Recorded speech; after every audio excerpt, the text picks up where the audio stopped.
E nesse momento eu converso ao vivo, via telefone, com o secretário de Saúde do município de União da Vitória, doutor Ari Carneiro. Doutor, muito bom dia, obrigado por atender a nossa equipe, para a gente falar aí de vários assuntos voltados à área da saúde. Mas o primeiro que logo quero chamar a atenção é para a campanha de poliomielite, né, que já foi prorrogada em todo o estado do Paraná.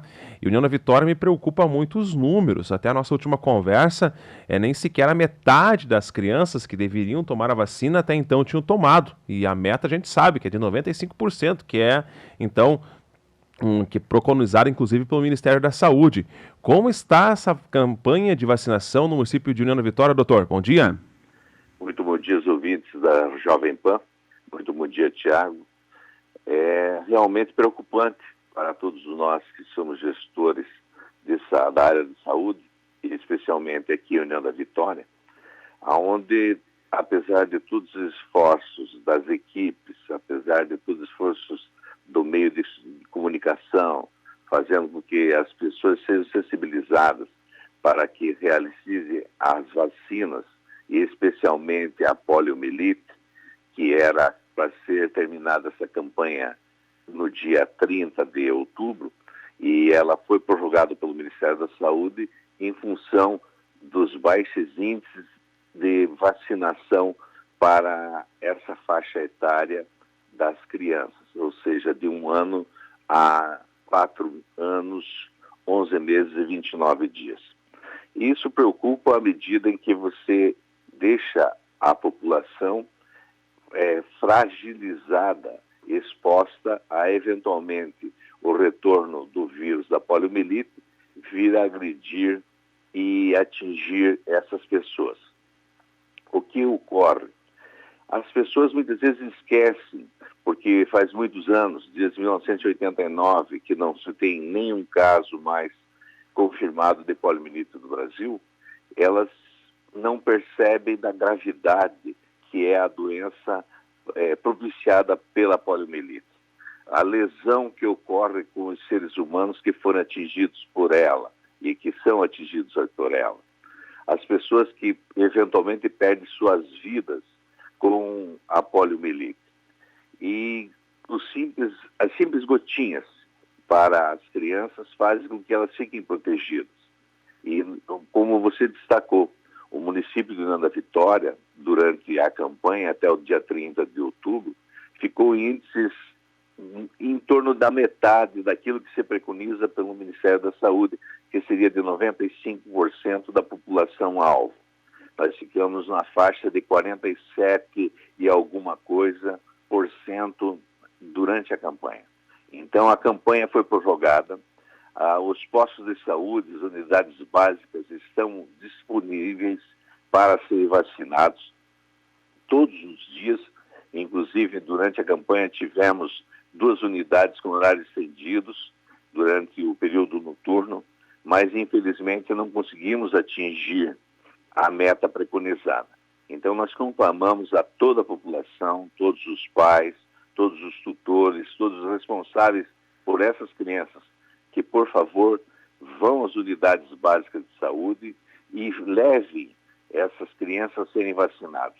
Nós lançamos mão de busca ativa para que as pessoas levem essas crianças a serem imunizadas em nossas unidades básicas. Mas é de responsabilidade de cada pai, de cada mãe, de cada tutor por essas crianças de realizar essa ação.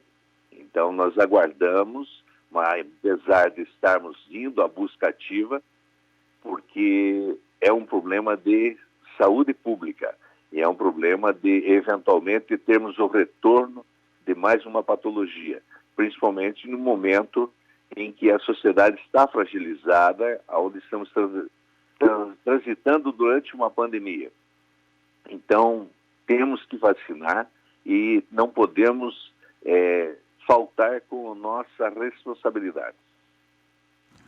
Doutor, essa questão aí da baixa procura, ela se deve também à questão da pandemia? Os pais, as pessoas estão entre aspas, receosas de sair de casa e até um posto de saúde para fazer a vacinação, até porque agora a gente pode ter aí também um espelho voltado às campanhas. Tivemos Outubro Rosa e agora o Novembro Azul. A procura também para esses exames tem diminuído devido à questão da pandemia? Sem dúvida nenhuma, a pandemia ela alterou o nosso status de vida na sua integralidade. Então, todos nós, da área de saúde, pedimos para a população que circule o mínimo possível, que faça as aglomerações da menor maneira possível. Ocorre que, embora esses índices tenham diminuído do Outubro Rosa, agora do Novembro Azul, estamos transitando durante ele, nós não podemos deixar de estar indo vacinar. E as medidas de proteção nas nossas unidades básicas são realizadas. Então, nada se justifica você deixar de levar seu filho ou aquela pessoa que está sob a sua tutela de ir vacinar, porque são crianças, né, de 1 ano a 4 anos, 11 meses e 29 dias. Então, nada se justifica. Isso é um ato de quem não a leva, de um ato de irresponsabilidade.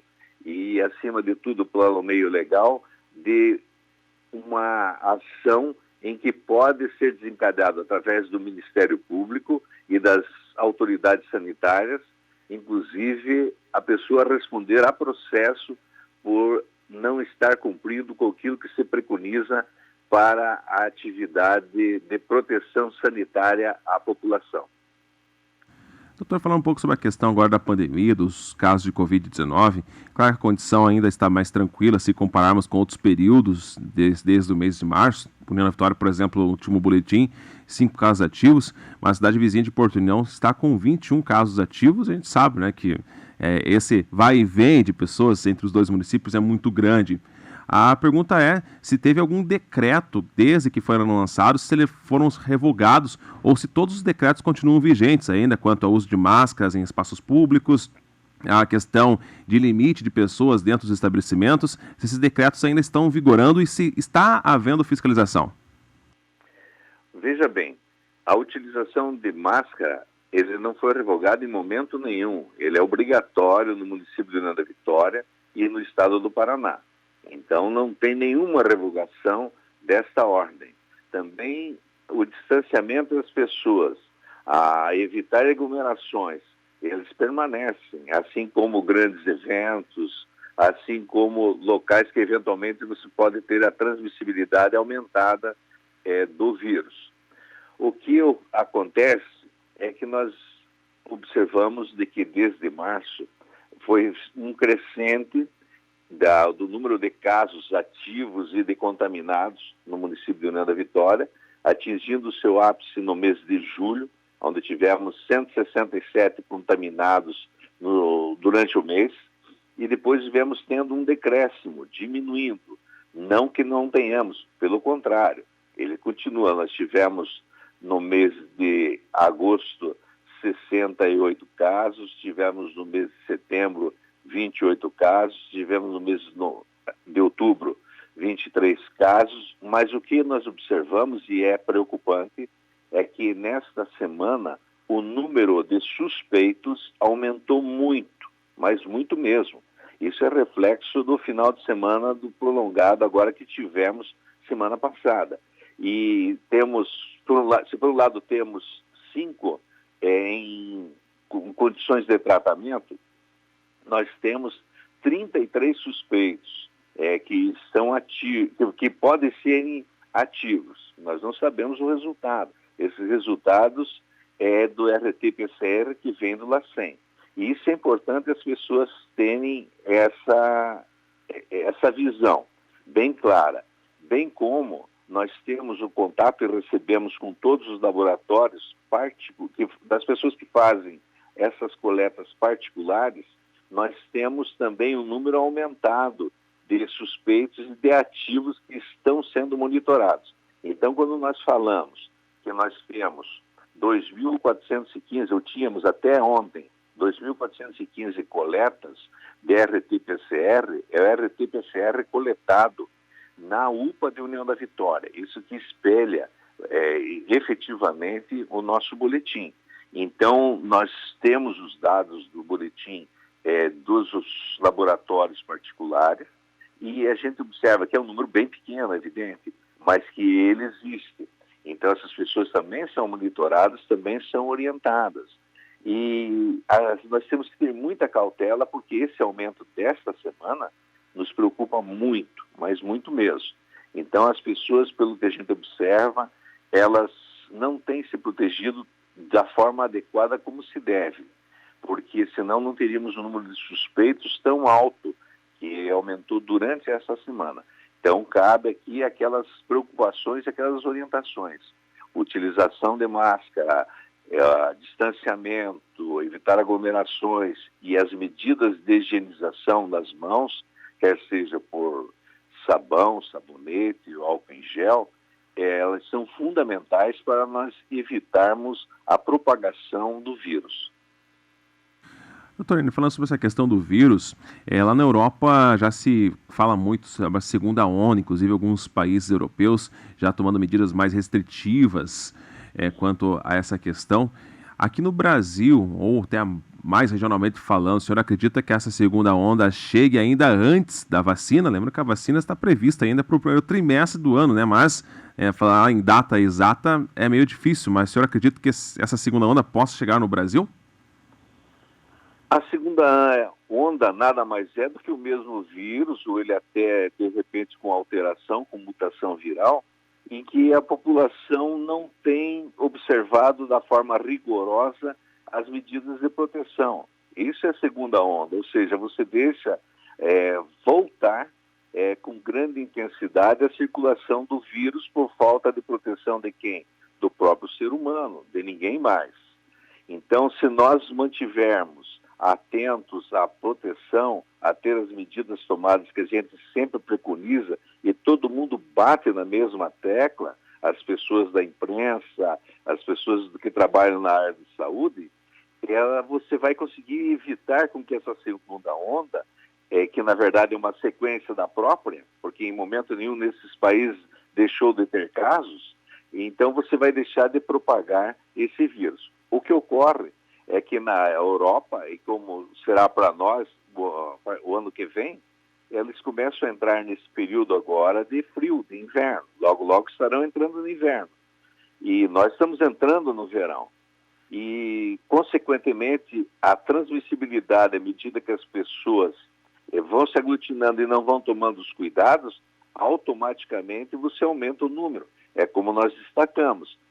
Nós estamos com umas semanas bem estáveis. No entanto, tivemos um feriadão longo agora, semana passada, o reflexo já começou a vir quarta, quinta-feira, sexta-feira, com o número de casos suspeitos aumentando violentamente. Então, mesmo que não seja o Covid, mas pode ser um H1N1, um H3N2, o influenza A, enfim, todas essas viroses que atacam o sistema respiratório. Então, essas síndromes gripais. Então, as pessoas devem ter cuidado, devem estar preocupadas, porque todos esses vírus aí estão. E cabe somente a nós, os seres humanos, a fazer a diminuição da circulação do vírus. Nós, o ano que vem, vamos imaginar que a vacina não venha, né? Porque, como você bem destacou, não tem nada certo, e é verdadeiro. Tem quase 200 vacinas sendo desenvolvidas, mas efetiva, com segurança, nenhuma atualmente no mercado mundial. Uma hora chegará, nós desejamos que urgentemente venha, mas quando será? Só depois de serem testadas, de que não tenha nenhuma agressão ao ser humano, que ela possa ser aplicada para a população humana. E isso temos que aguardar. Vamos imaginar que entremos novamente no período de inverno aqui na nossa região. A transmissibilidade, nós sabemos que nós tivemos o pico em julho do ano passado. Então, as condições climáticas, as condições da transmissibilidade maior, para nós está escancarado que foi no mês de julho. Então, temos que nos preocupar, porque se não tivermos a população vacinada, com segurança, nós teremos novamente essa onda, entre aspas, ou seja, o aumento do número de pessoas contaminadas do Covid-19. Então, essa que é a preocupação que todos nós temos e almejamos e desejamos que rapidamente venha a vacina para que a população consiga viver dentro de umas condições de uma normalidade maior. Assim esperamos mesmo que essa vacina possa vir o mais rápido possível e as coisas voltarem nos eixos, né, dentro da sua normalidade. Secretário, mais uma vez, muito obrigado por atender a nossa equipe, por estar sempre à disposição da imprensa para trazer essas informações tão importantes na área da saúde. Nossos microfones sempre à disposição. Doutor Ari, um excelente fim de semana para o senhor. Muito obrigado, Tiago, muito obrigado aos ouvintes da Jovem Pan e pedir para todo mundo, tenham consciência de que vacinar é a grande proteção, é a grande maneira de nós cortarmos a transmissibilidade de vírus. Então, como na poliomielite e outras vacinas que temos na rede pública estão disponíveis, graciosamente, as nossas equipes estão treinadas, as nossas unidades estão prontas ao atendimento à nossa população. Por favor, na poliomielite, levem seus filhos, levem seus tutelados a serem vacinados na faixa etária de 1 ano a 4 anos, 11 meses e 29 dias. E ao enfrentamento do Covid, vamos continuar firmes para que possamos ter o mínimo de pessoas atingidas e que venham eventualmente até perder suas próprias vidas, que depende em muito de cada um de nós. E obrigado para vocês da Jovem Pan e a você, Tiago, especialmente, por serem sempre disponíveis em nos auxiliar, podendo chegar aos lares, às pessoas, às informações tão necessárias para a proteção da vida humana. Um excelente final de semana a todos. Um grande abraço. Aí foi a participação do secretário municipal de saúde de União da Vitória, doutor Ari Carneiro Júnior. Então, senhores pais, por gentileza, peguem as cadernetas dos seus filhos e levem até o posto de saúde e façam a atualização. De extrema importância, já que tem vacina e é de graça, por que não fazer a proteção? Mais vale ver o seu filho chorando por menos de 1 minuto devido à picadinha da agulha do que você, pai, você, mãe, estar chorando mais tarde devido a uma doença que pode até matar. Não dá para brincar. O fato acontece. A Jovem Pan informa. Você fica sabendo. Credibilidade acima de tudo.